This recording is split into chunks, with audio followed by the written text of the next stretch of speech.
20 көлемдегі сандарды ондықтан аттамай қосу мен азайтуды орындаймыз. Ал қарастырайық. 16-дан 9-ды азайту үшін біз алдымен 16-ны 10 қосу 6 деп жіктеп жазып аламыз. Сонда 10 азайту 9 тең 1 болады.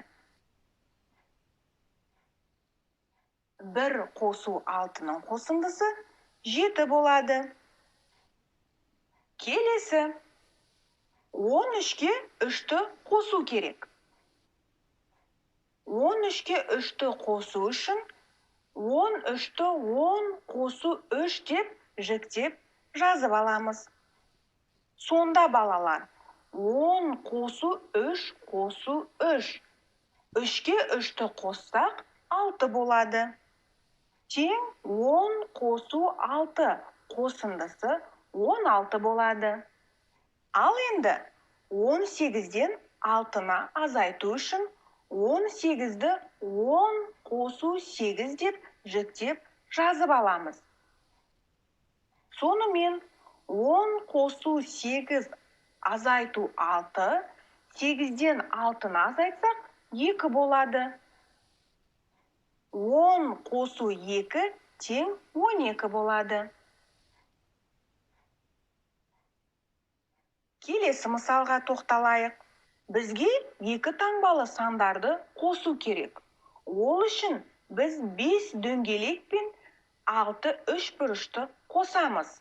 Ал санайық.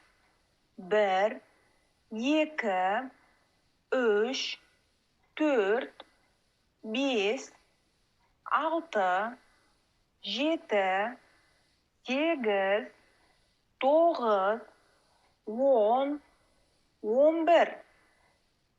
Сонда 5 қосу 6-ның қосындысы 11-ге тең. Екінші есепте 7 гүл мен 7 шардың қосындысының шешімін табамыз. Ал санайық.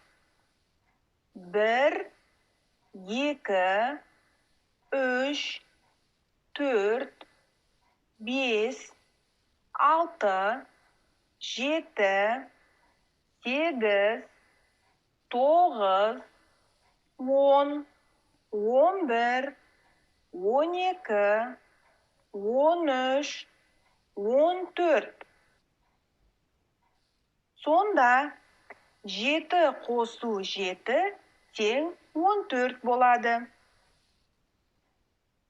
Енді үшінші есепте біз 15 тік төртбұрыштан 6 тік төртбұрышты алып тастауымыз керек. Сонда берілген 15 тік төртбұрыштан соңғы 6 тік төртбұрышты алып тастаймыз. Сонымен қалғанын санайық.